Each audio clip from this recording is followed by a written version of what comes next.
இவாளுங்க soup சாப்பிட வந்திருக்கேன். Samalapuram AVT school முன்னாடி. இங்கே பார்த்தீங்கன்னா கொள்ளு சூப் வச்சுருக்காங்க, முருங்கைக்காய் சூப் வச்சுருக்காங்க. ஐயா என்ன சூப் இருக்குது சொல்லுங்கய்யா?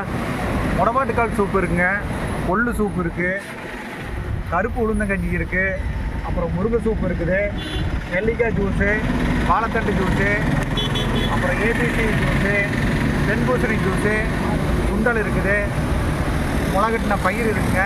நாங்கள் எல்லா தாட்டம் வந்து இந்த பவுடரை போட்டு தயார் பண்ணுறதில்ல, நேரடியாக இயற்கையாக தயார் பண்ணுறோம். கார்ன்ஃப்ளவர் மாவோ இல்லை அஜினமோட்டாவோ எந்த பொருளும் வந்து உடம்புக்கு தீங்கு கொடுக்குற பொருள் எதுவும் நாங்கள் உள்ளே சேர்த்துறதில்ல. நீங்கள் தாராளமாக குழந்தைக்கு முதல் கொண்டு கொடுக்கலாம். உடம்புக்கு நல்ல பொருளுங்க, வந்து சாப்பிட்டு பாருங்கள். சூப் சாப்பிட்டு வந்துருக்கீங்க.